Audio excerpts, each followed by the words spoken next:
Hoje, dia 7 de setembro, é uma data importante para a nossa história.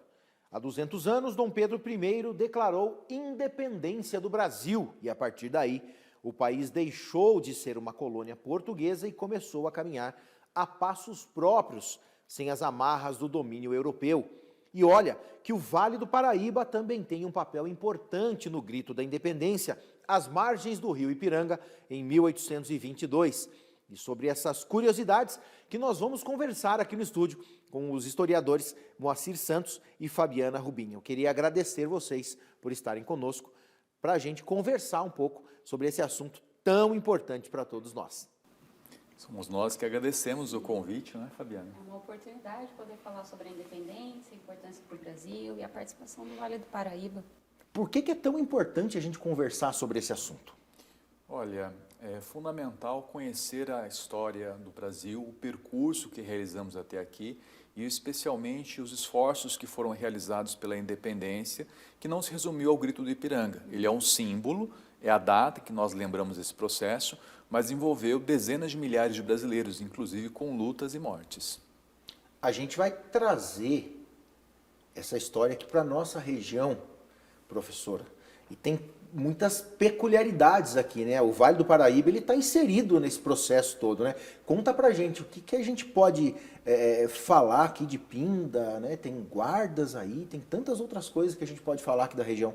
O Vale do Paraíba foi uma região, né, as pessoas do Vale do Paraíba conseguiram participar desse processo que o professor comentou, porque Dom Pedro, ele parte de São Paulo, ele parte do Rio de Janeiro e vai rumo a São Paulo, porque em São Paulo estava acontecendo estava acontecendo um movimento político de oposição ao Dom Pedro e ele queria acabar com esse movimento. Nesse trajeto, nesse percurso que ele vai fazer, ele passa por cidades do Vale do Paraíba. Nesse trajeto também é formada a sua guarda de honra, né, dos dragões da independência, aqueles que tinham como objetivo defender o então príncipe, futuro imperador do Brasil, e essa guarda ela é formada a partir de Pindamonhangaba. De Pinda já sai uma série de pessoas para acompanhar o Dom Pedro. Em Taubaté, essa guarda ela toma corpo porque ela passa a ser composta por um número maior de pessoas. E você vai ter gente também de Paraibuna que parte de Taubaté para acompanhar o Dom Pedro nessa jornada.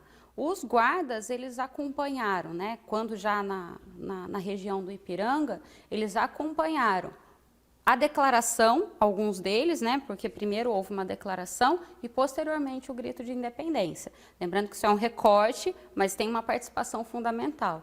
E daí eles passam a acompanhar o Dom Pedro, inclusive de volta na sua jornada para o Rio de Janeiro, que então era a capital do Brasil. Inclusive tem pessoas da guarda que estão enterradas aqui na cidade, né? Sim, sim. Em Pinda tem pessoas, né, enterradas, em Taubaté também. Alguns outros acabaram indo para outros lugares e acabaram falecendo em lugares diferentes, mas pessoas que ainda, de alguma maneira, contam a história a partir dessas cidades. Dom Pedro chegou, inclusive, a escrever as regras da guarda de honra dele. E quando ele escreve, lá entre as regras que ele coloca, ele dividiu a guarda em batalhões.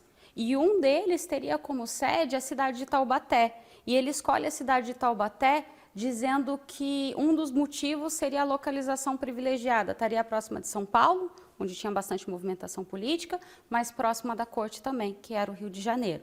Então, um local próximo para atrair as pessoas de Pinda, pessoas de outros locais do Vale do Paraíba, para poderem participar da guarda dele. Inclusive, a gente estava até conversando aqui em off, né, professor, que naquela época as pessoas eram enterradas nas igrejas, né? Explica pra gente o porquê que isso acontecia. O sepultamento em igrejas era uma prática no Brasil colônia bastante frequente, porque existia a crença de que a pessoa sepultada em uma igreja estava mais próximo do divino e, portanto, da própria salvação.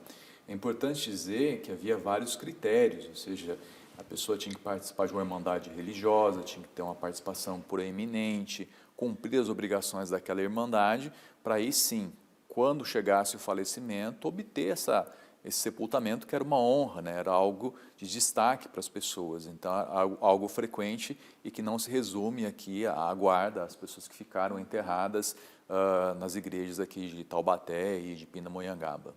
Se a gente pegar na história do Brasil, desde lá, do descobrimento do Brasil, o Brasil sempre serviu, né, tanto para Portugal quanto para outros países europeus como fornecedor de riquezas, né? Abasteceu, né, diversos países, né? Isso aí reflete ainda hoje, tem algum reflexo ainda nos dias de hoje, o fato desse fornecimento? Com certeza, desde o período colonial, a exploração econômica no território brasileiro foi organizada para levar riquezas para outros países. Primeiro Portugal e depois da emancipação para outras nações. É importante lembrar que o fluxo de metais preciosos, especialmente da região de Minas Gerais, financiou via o consumo de Portugal a Revolução Industrial na Inglaterra. E essa posição, ela ainda caracteriza bastante a economia brasileira.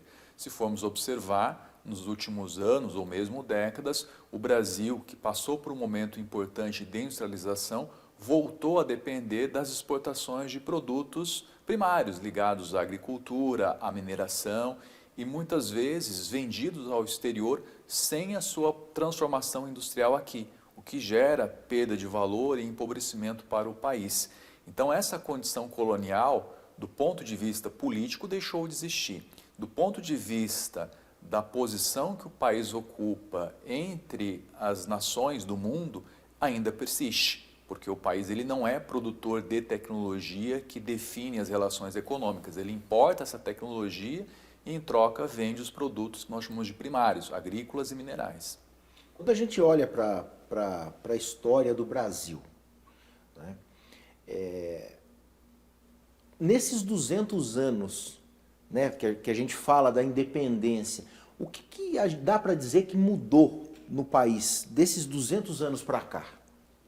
Acho que esse tempo dos 200 anos foi um tempo para se pensar efetivamente o que é ser independente, o que é ser autônomo. O professor estava comentando aqui das questões econômicas, acho que teve um tempo também para se pensar nas questões políticas. O Brasil, quando ele fica independente, a gente pensa no cenário da América, é o único país que fica independente e continua sendo uma monarquia, né? Isso, na verdade, foi um projeto pensado como maneira de manter a integridade nacional, como maneira de que quem fosse favorecido nesse projeto de independência fosse determinado grupo social. E desde então, desde esse primeiro passo, quando a gente fica independente até os dias de hoje, muito já foi pensado, muito já foi modificado a respeito do que é de fato ser independente. Com essa ideia, né, quando a gente fala de independência, a gente associa logo a liberdade. O que seria essa nossa liberdade enquanto país? Entendi. Esse é um tema, professor, que ele pode ser reforçado principalmente nos vestibulares nesse ano? Com certeza, porque é uma data fundamental, uma efemeridade, 200 anos, né? Então é um momento de balanço da trajetória do Brasil. Como a professora Fabiana colocou, é um país que teve a monarquia, mas não somente isso, é a única colônia que permaneceu aqui na América Latina intacta. A América Espanhola se dividiu em várias repúblicas e, evidentemente, é importante pensar quais são os potenciais que ainda o Brasil apresenta e como isso pode ser trabalhado. E nos vestibulares, com certeza, será cobrado uma reflexão dos estudantes para demonstrar que conhecem esse processo histórico, a independência do Brasil e as lutas que foram necessárias em boa parte do território para garantir, de fato, a independência e a manutenção da integridade do território. Então, os estudantes devem ficar bastante atentos às reportagens, às matérias, às discussões que vão ser feitas sobre esses 200 anos de independência do Brasil. Professor, a gente trazendo aqui para a nossa região, né, já que o Vale do Paraíba acabou sendo um fator importante nesse processo. Algo que a gente acabou não falando aqui que a gente pode destacar? Olha, a passagem de Dom Pedro aqui pela nossa região é marcado por por várias curiosidades. Há registro em livro de que em Taubaté, Dom Pedro, além de todos os compromissos burocráticos que ele assumiu, pois na cidade ele expediu portaria para outras cidades, ele enviava uma série de cartas para ser publicado no Correio, que era um jornal da época, aliás, uma fonte excelente para estudar esse período. Mas, além de todos esses compromissos e de ter escrito uma carta para a esposa dele, ele teria dado uma escapada noturna em Taubaté. Não há mais detalhes, a fama do Dom Pedro, eu acho que o precede, né, da não questão política, mas o seu lado, a sua vida pessoal, e ele teria dado uma escapada, tem esse outro ponto.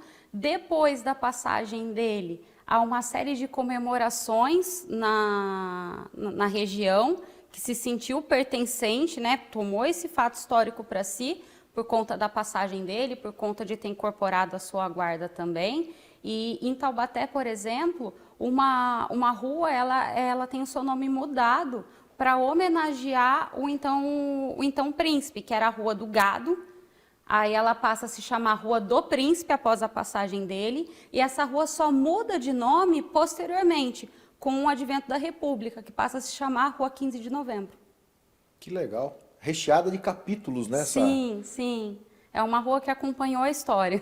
Que legal. Professor, como é que essa história toda ela ajuda a traçar o futuro do nosso país?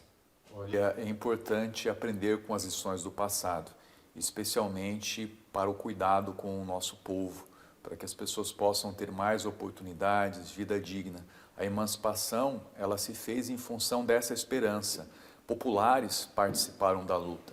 Pessoas libertas, escravizadas, pessoas livres, mais pobres, na expectativa de que a liberdade e a independência pudesse trazer novos rumos para o país. Ainda buscamos esses novos rumos. Então, celebrar 200 anos significa não apenas comemorar, mas saber que existe esse compromisso com as gerações que nos precederam, mas especialmente com aqueles que ainda estão por vir. Então, construir as bases de um país mais autônomo e mais generoso com o nosso povo, onde não haja fome, onde a pobreza seja reduzida, é o nosso grande desafio. Então, se há uma reflexão sobre o bicentenário, é exatamente essa, para que ela permaneça como um farol a iluminar o nosso futuro. Hoje comemoramos 200 anos, mas que muitos outros venham pela frente, né? Com certeza. Queria agradecer vocês, obrigado pela aula e que outras oportunidades a gente tenha para a gente falar um pouco mais e descobrir outras coisas ainda que não deu tempo para a gente falar aqui, professor e professora. Obrigada. Obrigado, agradeço a presença, a possibilidade de estar aqui contribuindo. Então tá certo. E a gente vai ficando por aqui, lembrando que essas e outras matérias você pode também acompanhar em nossas redes sociais, facebook.com/TV Setorial, no nosso Instagram, @TV Setorial, também no nosso canal no YouTube. Vá lá, procure por TV Setorial, faça sua inscrição, ative o sininho, tá certo? Um abraço para você, uma ótima tarde. Amanhã ao meio-dia a gente está de volta e eu espero você. Tchau.